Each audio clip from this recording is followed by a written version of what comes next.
You finally achieve what you've been chasing. A new job, a dream home, a relationship you've longed for.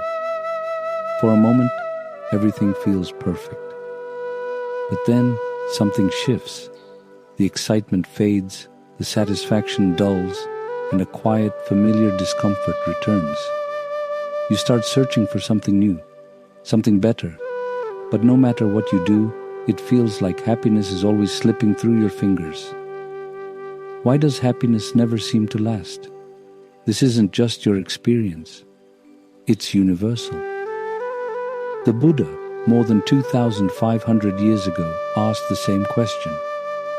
His answer became the foundation of Buddhism, Dukkha, the truth of suffering. Life is marked by moments of joy, yet suffering persists. We feel it in loss, disappointment, sickness, and even in the fear of change. It manifests in the subtle anxiety of knowing that everything is impermanent. Even in moments of happiness, there is the underlying awareness that they will pass. A child laughs, but one day will cry. A love blossoms, but one day will end.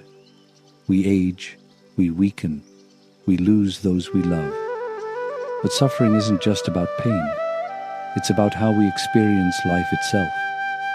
Imagine someone sitting in a quiet room. Nothing is wrong. Yet their mind is restless. They worry about the future, regret the past, or simply feel uneasy. This too is dukkha. It is the dissatisfaction that lingers, the feeling that something is always missing. We see this in everyday life. We buy a new phone, but soon another model comes out, and suddenly, our once exciting device feels outdated. We enter a new relationship, but over time, challenges arise, and we start longing for the initial passion. Even success, which should bring contentment, often leaves us hungry for more. No matter what we achieve, we always seem to want something else. This is why the Buddha's first teaching was so radical. He did not promise eternal happiness. He simply pointed out a truth that we all experience but often refuse to accept. Life is marked by suffering. The first noble truth is simple: suffering exists. But what does this really mean?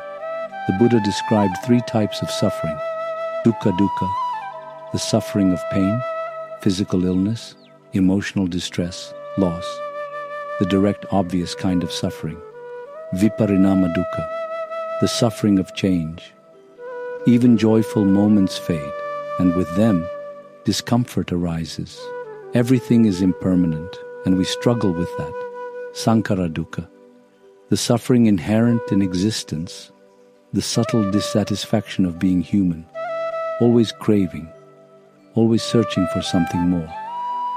This last type of suffering is the most insidious. It is the feeling that no matter how much we accomplish, no matter how much we attain, there is still something missing. It's the quiet sense of restlessness that lingers even when everything seems to be going well.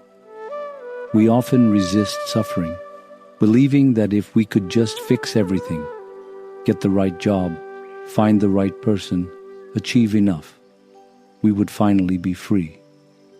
But this belief itself is the trap. The more we chase external solutions, the more we entangle ourselves in suffering.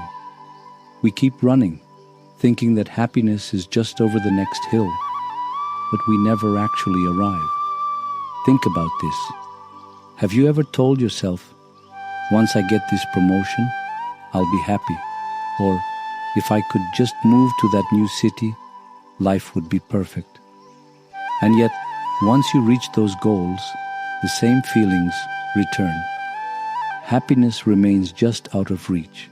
The Buddha wasn't saying that life is only suffering, joy exists, beauty exists.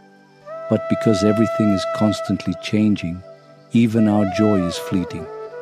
If we don't understand this truth, we remain trapped in a cycle of seeking happiness outside ourselves, only to be disappointed again and again.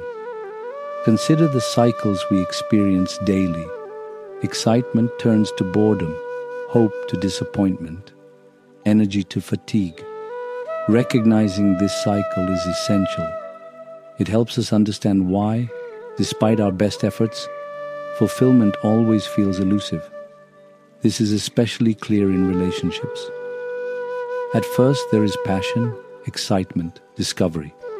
But over time, routines settle in. The same person who once made your heart race now feels familiar, even ordinary.